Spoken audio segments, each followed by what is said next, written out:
All right. On YouTube, Justin, we're out of order, but on audio, we're kicking it off. Old school, me and you together. But just historically, I hate when the belt gets vacant in a way, right? It just adds blimps to the historical records and so on and so forth. Are there any instance that you can think of? Because Seth won it in a monumental moment, even though he didn't really carry that momentum into like compelling TV or being a great champion, but like big WrestleMania wins or big SummerSlam wins, first time title wins. I always hated historically when they would end being vacated, right? I think the one that comes to mind the most with me is like Becky vacating it off the year later, like historically, recently, anyways. What kind of comes to your mind, being a historian or whatever? I just realized that I have a jazz hat. I should have worn. That's what I'm thinking right now for you. Well, that's where it is, buddy. Yeah, I know, huh? So I think I'll use this to also plug a show here at North Star Connection, Extreme Three-Way Dance, every other Thursday. We're going through the history of ECW because we just ran into this exact scenario. Rob Van Dam has a 25 or 23, something like that, month TV title reign where he's impeccably protected. He loses one match, and it's like a handicap match to the Dudleys. It's the only time he's pinned in like 2 years, and he ends up breaking his leg, and they strip the title from him and use it for like a prop in the big network versus ECW feud. And we've had a lot of conversation on the show about it. Like, was it in a way a good thing? Because, and I feel like this was an argument that happened a lot with the streak as well. Like the pressure of the person that ends it is so high. It's like, what do you do with that? Right. So like the guy who beats RVD has to be so well handled afterward that it almost puts enormous pressure on that person to where maybe him getting stripped and this title reign just ends how it ended. Maybe it's for the best of everything, right? You don't put that pressure on anyone. You made RVD into a megastar center. So I think that was probably, kind of the goal with Seth, right? Was to have him beat Cody finally, have the Crown Jewel Championship, have all this momentum, and then eventually probably lose at Mania to Reigns or whoever it was going to be, right? Or Braun, maybe, whatever their plan was. So yes, it stinks. But Seth is so bulletproof that like him dropping the belt this way, he'll just be back whenever and just pick up where he left off. Like he still brag on being the Crown Jewel champion. The Crown Jewel championship doesn't matter anyway for another year. So like they can put him in it next year and he can defend it. It doesn't matter. It's like he needs to defend it now. Anyway. There's no real lineage there. Yeah, but still. But yeah, it doesn't matter. But yeah, the title being vacant too. It just depends on how they go about it. Like there's been times where it's been great, like WrestleMania 4, right? Mm-hmm.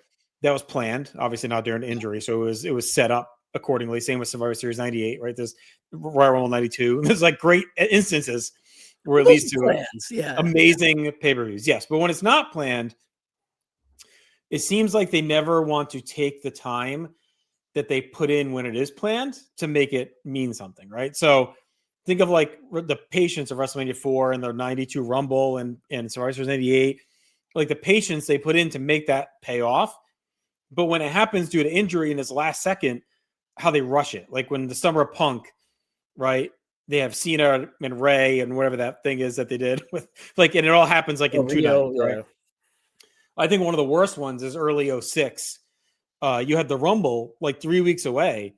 Yeah, with Kurt Angle winning the Battle Royal. Yeah, when Batista gets hurt, like just put it up for grabs in the Rumble. Like why you can't wait 3 weeks and add like crazy stakes to the Rumble.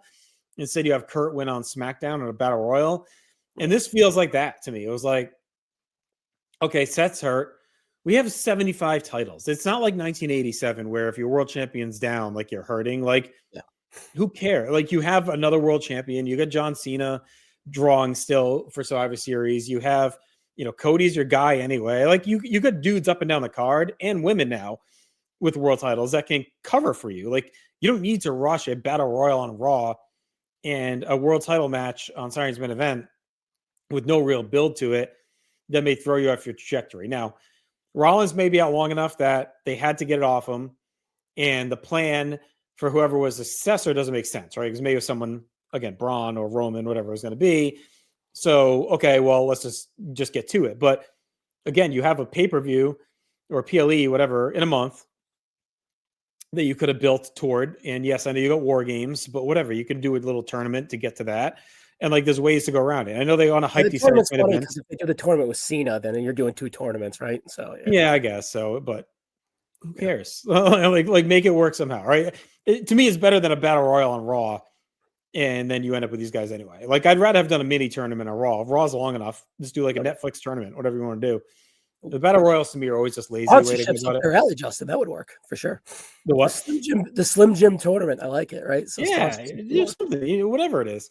Yeah. Because battle royals to me have always been the laziest booking trope when it comes to determining like number one contenders and stuff. Like to me, I've never been the biggest fan of that. I'd rather do some kind of series or you can even do the old beat the clock thing they used to do. Like there's a million options that could have went. Yeah, one did come to my head that's pretty historical. John Cena's longest reign in 07 on that. Yeah, that's a good comp to RVD. Yeah, that was that's one that came to me. And then really Becky winning in the main event of WrestleMania and having it for a year plus to having to vacate it to the Money in the Bank a year or 13 months later, right? So that was just a few of those. And I'm not comparing Seth to those because I thought Seth was kind of flatlining a little bit as champion, but that you were there live, I was there live. That awesome moment at night one of WrestleMania, was really an exclamation point. And then to put a cap on this as well, not really the vacating of the title, but you're kind of vacating the CM Punk blow off because they were in the 7th and 8th inning too. So now you don't get the satisfaction of that. Right. So it's just like maybe Punk was the plan to get the belt on him in the winter leading into a WrestleMania match versus whomever. So then we're just like, all right, well, we'll just do that at Saturday night's main event. And then our WWE feud of the year is now kind of gone too, perhaps. So it's kind of like that's what's kind of a kick in the dick more than the vacating of the belt, even though historically I don't really love all of that. Right. So. And they're probably going to do something big too for like the anniversary Raw for Netflix. So like that could have been a spot where maybe Punk was going to beat Raw because you try and think of kind of the markers in the sand of when if it was going to be would have got lost in the Cena stuff. Yeah, it would have got lost in the Cena stuff. And their first match was a year ago. That's a great call, Justin. I never even considered that. Right. So it seems like Punk Rollins 1 year later, Netflix world title on the line would have been the spot. And again, like why do we have to rush? Like, what if Rollins, unless they know, like they have to know. I think you already have to know it's long, right? Because if not, why not just let him run with the belt for a couple months while he's hurt? Like it wouldn't have mattered. So they must know he's out past Mania. I would think he's going to be out past Mania, or else they probably keep it on him. Is my thought. Now you're a New York Jets fan. You don't really believe in karma because it's only bad karma. Now, do you think of faking an injury to your whole writing crew and all of that stuff is bad karma 3 months later? No, I think it's just you strapped up your company to a very injury prone wrestler. I mean, if you look at his history, he's incredibly. He's always getting hurt. Was a vacant as well too. That good one. Yeah, exactly. Last time he won the Money in the Bank. Yeah. So. So I mean, he's always getting hurt left and right. So it's like. So my thing, Justin, is we've been talking about Seth Rollins for 8 minutes. Is that kind of you got to do a post-mortem like that. That's almost its own thing. And I think the question is this.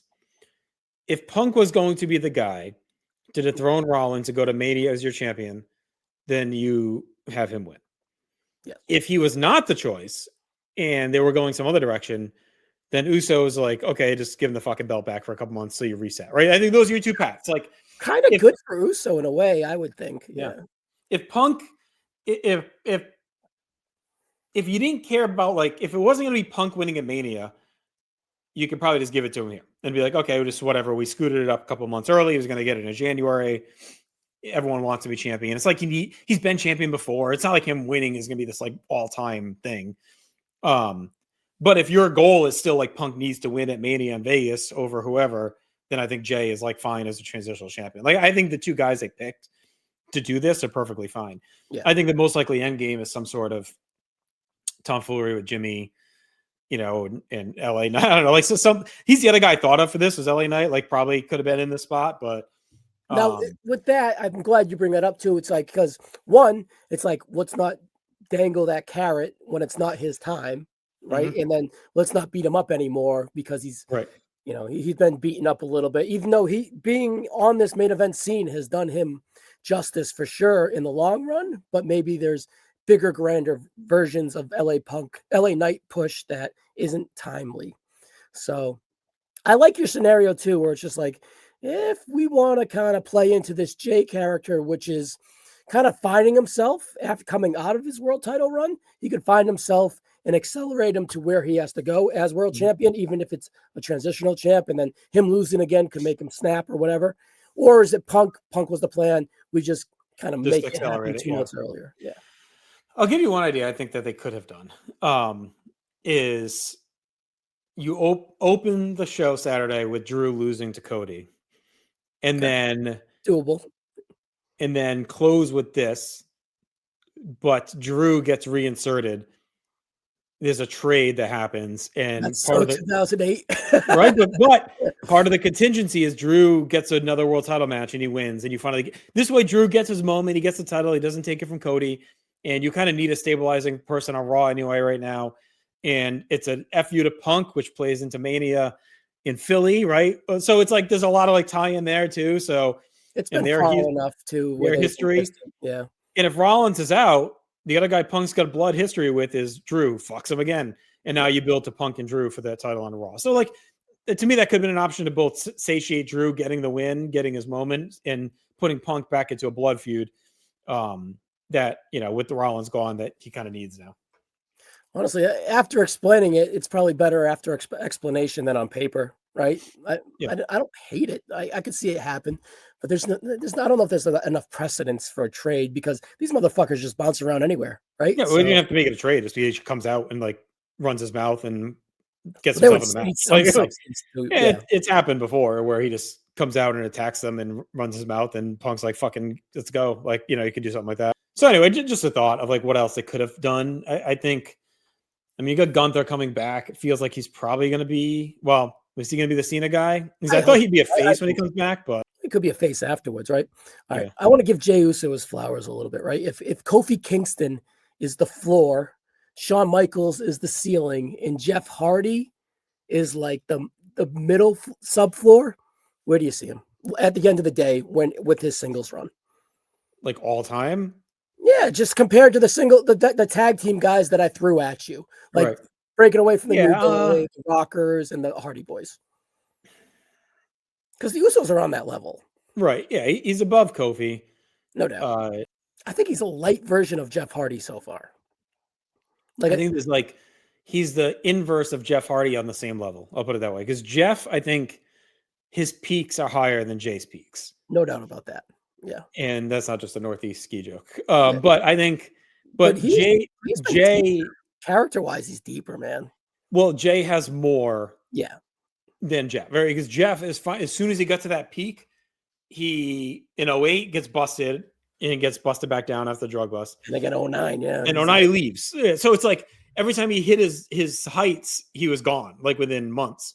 Whereas Jay has now sustained for a year, almost 2 years at this level. So I think like it's the old peak versus longevity, like, right? The old Jeff Bagwell argument. It's like you got a guy that like has like amazing, moments, but doesn't have that catalog as in that role. And you get this guy who's like been very, very good for a while. He's definitely outkicked his coverage for sure. Yeah, outkicked it above average to good to very good, but he doesn't have like those couple Jeff Hardy like peak moments. His closest is probably when he beat Gunther. Yeah. And that was it was a little anticlimactic. I think that's why they did the tap to add some shock to it, which I guess worked, right? In a way, I think it hurt.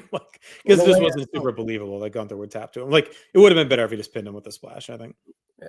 But I can see what they were going with. It was a risk. But anyways, I would like to see what Jey Uso looked like as a second-time world champion, right? Does he have more respect, more acceptance, stuff like that, right? So it happens a lot. Like, think of Brett in like when he wins it back in 94, like is a little bit more legitimized.